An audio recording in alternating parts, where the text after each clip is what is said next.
Hey there guys, so this is Biddy Kong from the BitVault here. If you guys don't know what this is a little game called Little Nemo, the Dream Master. It's a platformer on the NES, and you'll see as I go. It's late, so I figure let's go ahead and get started. So the first thing you're going to see here is our time is going to start on first movement, and then you're going to see me do a skip.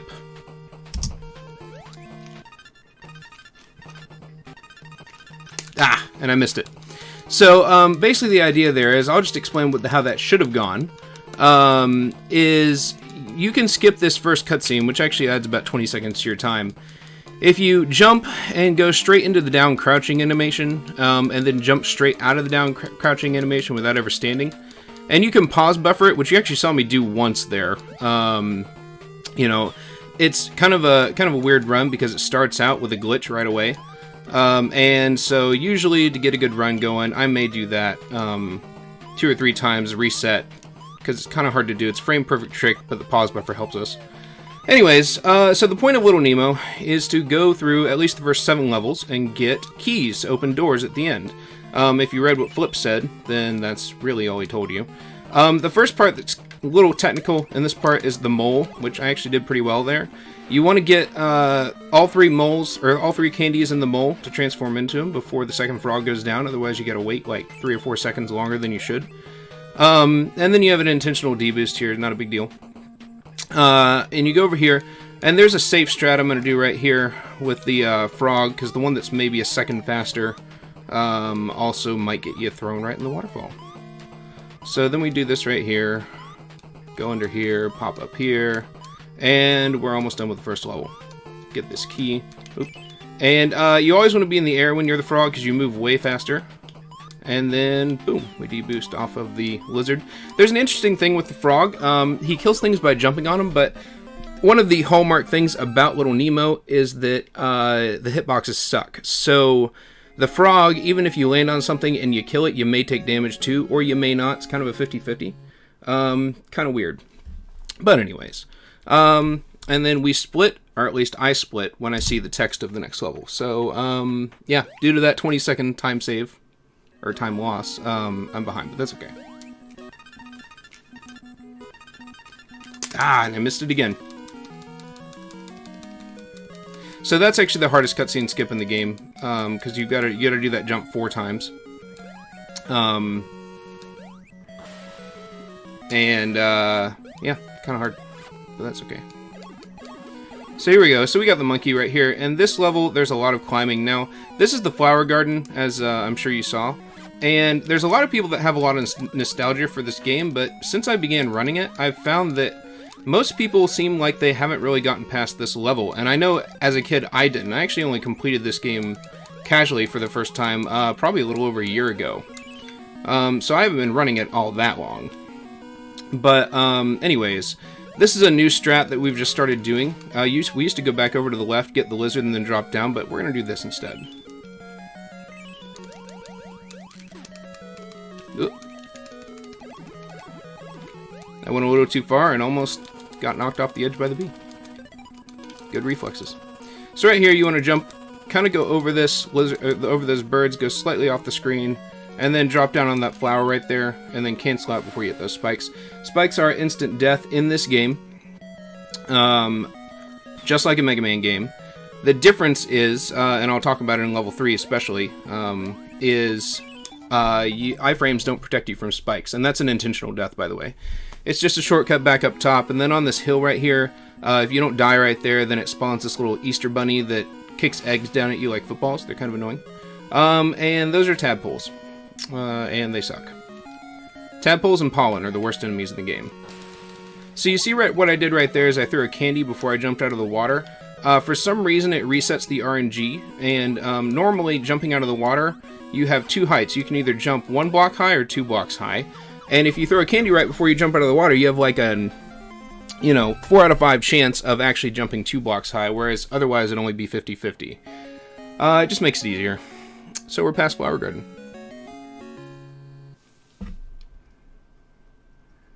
And we're gonna split right here.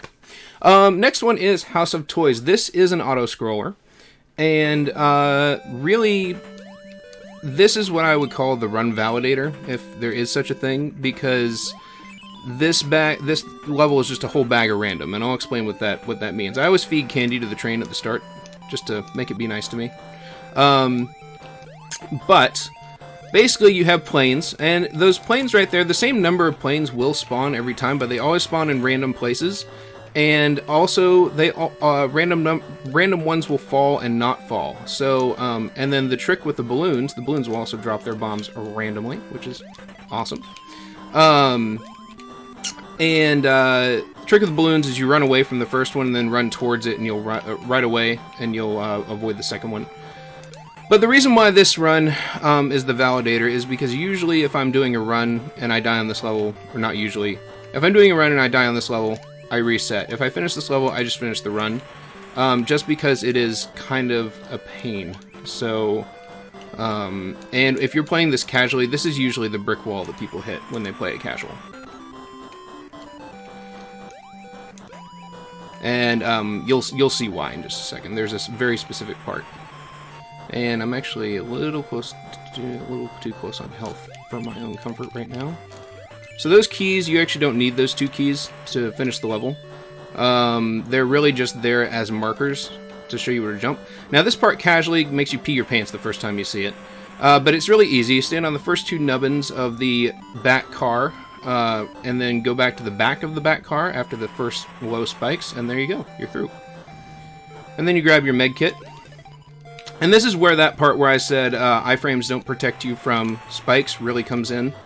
Because if you jump too early and you get hit by one of those planes falling, it'll bounce you. You bounce vertically when you get take a deboost, and so it'll bounce you up into those spikes, and you will die. Because Nemo.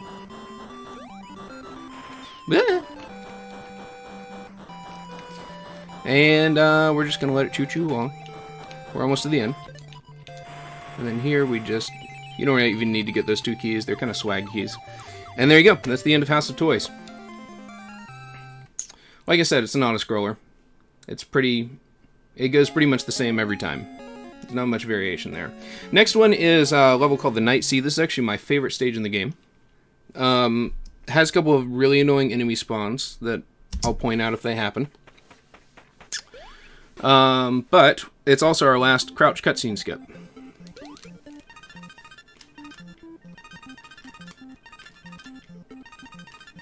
So you'll notice I paused multiple times there. For some reason, if I only pause once, I have a really hard time skipping cutscenes like that. But if I pause twice, then it's easier for me. I don't know if that's totally probably just a mental thing, but that's what it is. So the crab here lets you dig into the sand. And then you kind of thread that eye of that needle right there, come right up here. And hopefully, deboost over here. And hopefully... So you really want the frog to stay over here, because then that jump is easier. It's easier not to hit the spikes. But that's okay. Come down here. Oh good, the tadpole didn't spawn down here. Oh, he did spawn down here. And the nautiluses too. Yikes! So those nautiluses spawn in random places, as does that tadpole.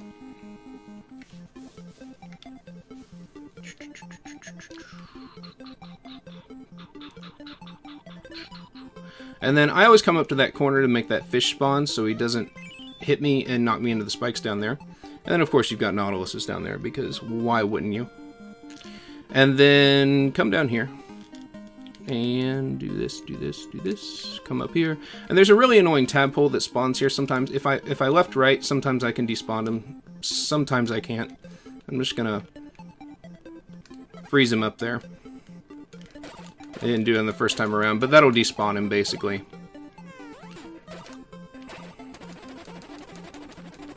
And there's a trick with the crab right here. If I cancel out on my jump up, I'll actually rise through the water like twice as fast as I usually would, and then there's that candy trick again. And then you want to keep going here, jump over that flying fish, jump up here, and you're at the end of the level. And that's the Night Sea.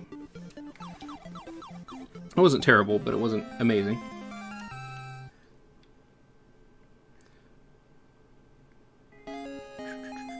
Making this game look way too easy. Thanks, Manix. I will look at chat occasionally. As I get further, it's gonna be less and less.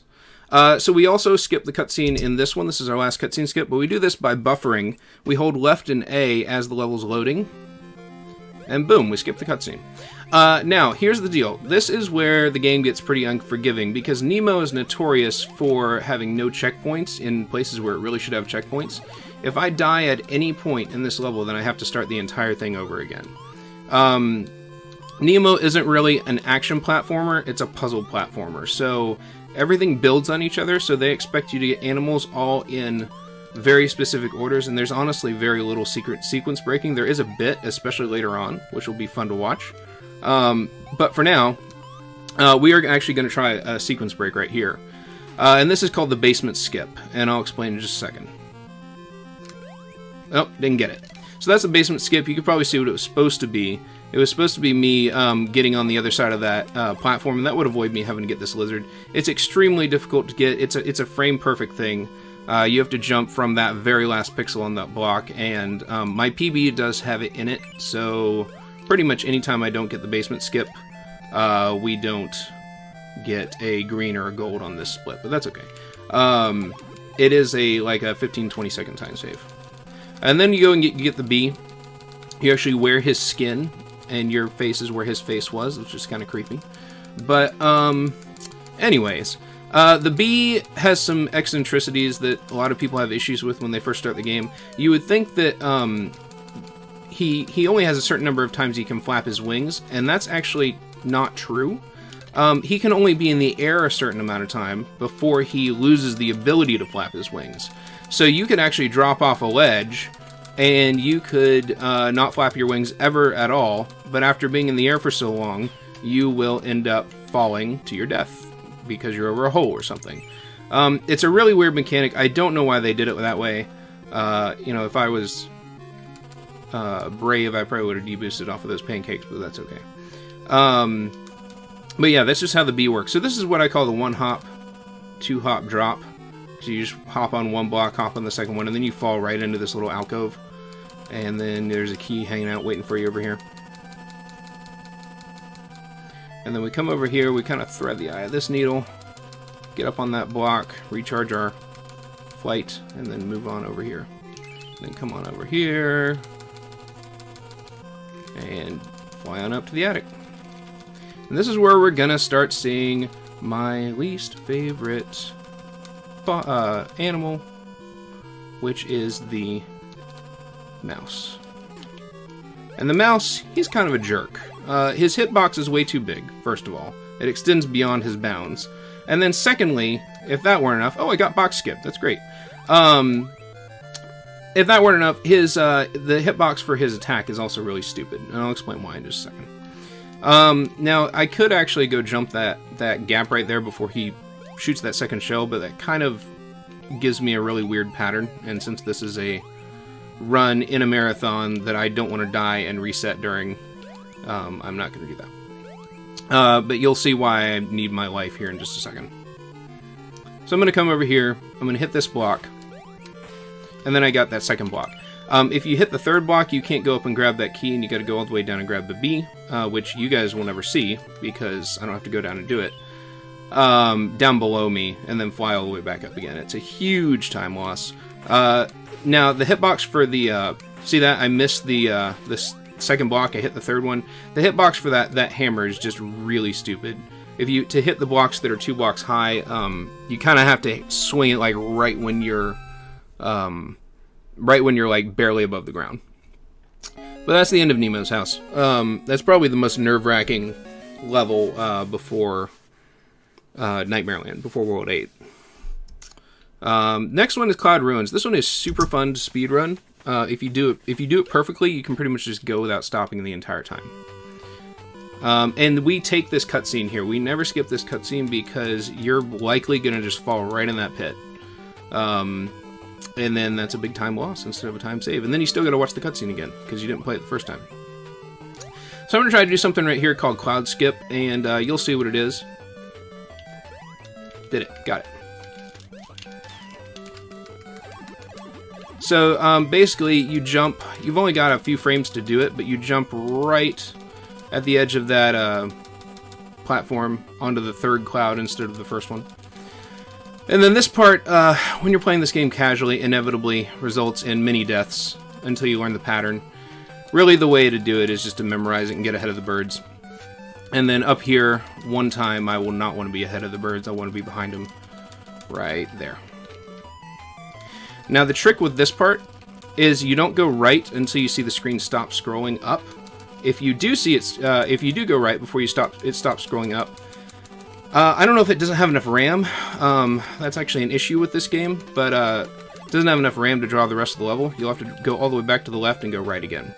So right there, we skipped about, I don't know, pretty much that entire upper section by just doing that. And here you freeze your pollen, so it doesn't make you sneeze. And what I mean by that is whenever you do a jump like right there, if you don't freeze that pollen, he's going to be right up there just beyond the bounds of the screen. He's going to hit you, and you're going to fall right to your death, which kind of sucks. But anyways, so you just jump down here, grab your 1-up, because why not? And then we're going to stay on this cloud right here until the screen stops scrolling. And then we're going to jump right. Because it's technically not out of bounds, that cloud. So you just come up here, and you can actually do a damage boost there, but here's all the keys in this level. And now you're out of the cloud run. So that's actually a really fun level to run. And the cutscene. So the next one is Topsy Turvy. For some reason, this one kind of has my number. I don't know why, but it does. And sometimes I just die here and just brain fart. So we're going to hope that I don't do that. This is another one like Nemo's house where you will have to start over if you die at any point. So I have died on the last key and had to start over before. And that's not fun. So, jump over the little froggies, feed that froggy. People that liked this game liked frogs. Little interesting history about Little Nemo while I do this part. This is pretty standard, straightforward stuff. Little Nemo was actually created, the character was actually created in the early 1900s. The character himself is over a century old, which I think is pretty cool. And the reason why there's so much circus imagery in this game is because the guy that made him was a vaudeville performer before he... Oh, sweet, we despawned the monkey. Before he was a newspaper comic artist. And so all the circus imagery you see in Nemo is a result of that, which is kind of cool.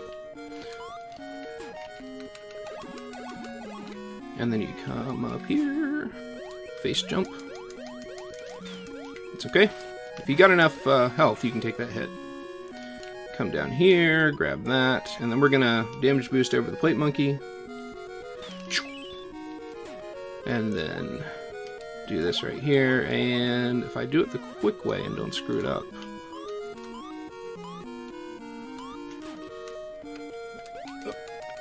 Oh, good. The bee didn't walk towards me. If the bee had walked towards me, he totally would have knocked me off, and we would have been bad. How that was supposed to go is when I jumped that first time, I hit the B button, but I hit it too soon, so it didn't fire the candy like it was supposed to. And the animals don't move when they're being fed candy, so I was trying to pause him and not make him move, but that's okay. We're going to do a D-boost right here. And we got another D-boost coming up right here. There we go. And now we're almost to the end of the level. And you want the second window, drop straight down, and then you want to drop off the ledge. Do not jump off the ledge, or you probably won't have enough flight power to get back up again. And that's the die on the last key thing. And here we go. So now that was the end of Stage 7. And now we have what I call the bathroom break, which is basically a 2-minute-ish long cutscene that is unskippable. And if you're on PB pace, this thing is murder. It is torture, because you're forced to just sit here and stew for like 2 minutes. But we're not going to do that. I figured I would just go ahead and give you guys a little history about the thing, which I kind of already did earlier, but basically, after this guy made Little Nemo for the comics stopped in like the 1920s sometime. And then they rebooted it at some point in the 40s and it failed. And then they made a movie from the 80s that actually bankrupted the guy that made it. And you guys may have seen that. I don't know, depending on how old you are. Really, really trippy movie. I think it's called Little Nemo Adventures in Slumberland. And then based on that movie, they made an arcade brawler, and they made this game, both of which are actually really, really good. So that's kind of how we got to where we are. And actually, there's a statue of Little Nemo at Universal Studios Florida, which is interesting because it seems like nobody really knows he's a character outside of the movie and the game. So that's pretty cool. Now, back to the game. Nemo's saying he can't fight the Nightmare King. She's about to give me a weapon called the Morning Star. And now the game changes, so we don't need keys anymore. And there's no... and candy is not our only way of attacking anymore. Basically, I can whack people with this stick, this Morning Star, or I can use it to shoot beams. And the beams have kind of an interesting mechanic to them. It's not the good kind of interesting, though. And I'll explain it when we get there. But the other big difference now is that there is a boss at the end of each stage. And actually, this is Nightmare Land is Dream 8, but it's broken into 3 stages. And each stage has a boss that we have to defeat. And those bosses are a little random in what you can do to defeat them and how long it takes. So you can be on PB pace by a good margin. Get a bad Penguin King, who's the first boss of the first level. And it completely wreck your PB before you even get a chance to do the next 2 levels. So I'll explain a little bit more about the theory behind that when we get there. But whenever Nemo says, okay, I promise, get ready to split. Boom. Alright. And here's Nightmare Land. Now there is a tech here that the top like 2 or 3 people that run this game, I'm currently chasing number 4, but the top 2 or 3 people that run this game do beam jumping, where you actually can use the beam, which you'll see here in a minute. I haven't pulled it out yet. And they use it to propel themselves backwards a ways, and it actually is really cool looking, but really hard to do. Now those flame jets are actually really easy to manipulate. They only spawn when you scroll them into screen, so if you scroll them into screen gradually and at a consistent rate, you can just run right through them. And now we're at the first level, or first boss. So this is the Penguin King. The theory is that he actually can take either 4 hits to kill, or he can take, I've had him take 20-something hits to kill. Kind of dies whenever he feels like it. Because, at least the theory anyway, is that it depends on what pixel you're standing on when you fire the beam as to whether or not it damages him or not. And that was a really good Penguin King. That was a 5-hitter. That was about as good as you could possibly hope for. And then now we're going to go on to level that, I know there's a Mega Man thing that people call Purple Hell too, but I call this Purple Hell as well. So this is probably the hardest screen in the entire game. When I played this casually, this took me about 2 hours to get past this screen. And I did it the way you're supposed to, not the way I'm about to do it. I'm about to do one of probably the coolest skips in the entire game. But it's really kind of hard, and I'm probably going to stop talking until I do it, and then I'll explain what I did.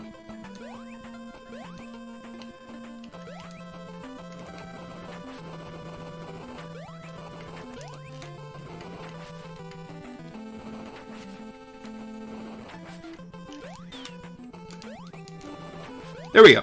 Alright, so that is the lizard skip, and what that allows us to do is it allows us to get the lizard up here where the creators of the game did not intend for him to go, and basically they programmed no interaction between spiked ceilings and the lizard's hitbox, so you can just jump through this entire part and get through it super fast without anybody ever saying boo to you. And then we do this, and we jump up here, and we go over here, and we fight Manta Ray. Now, Manta Ray has a set pattern, and I totally just missed that shot, so I'm going to kill him late.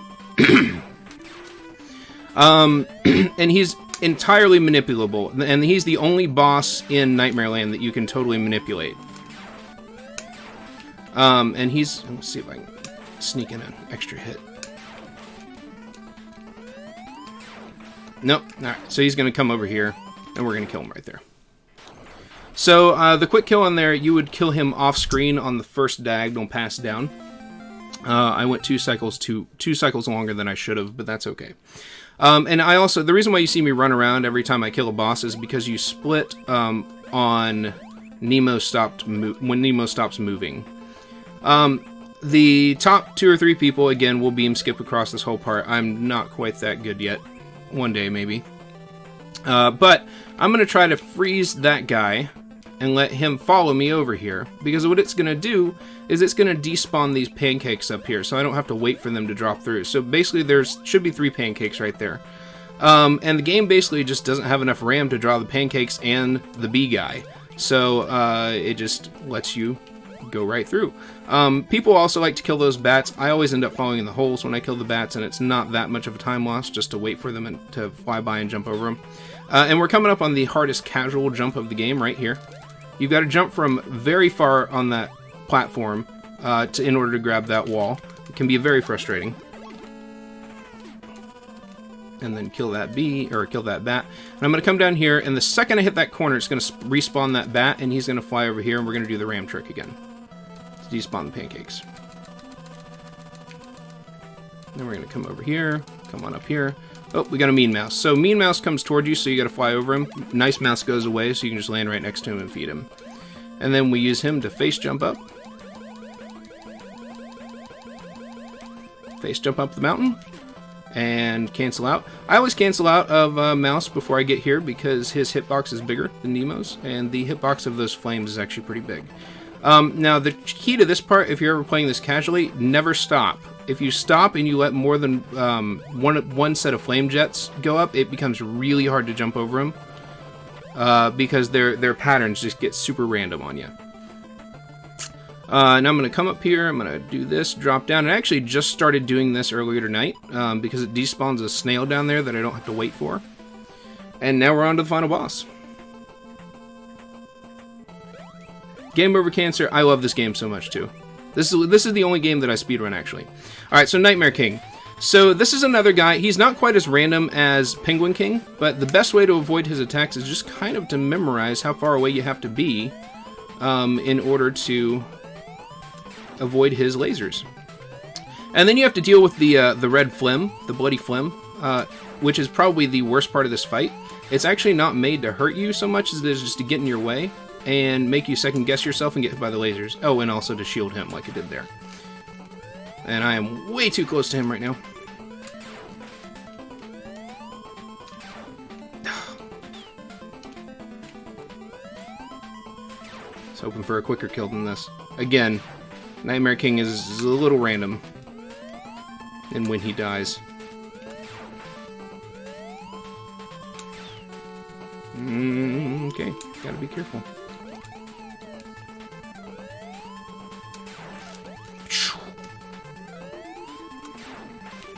Oh my gosh, that is the worst blob. Alright. Sorry guys, this is a slow kill. Some bad blob RNG.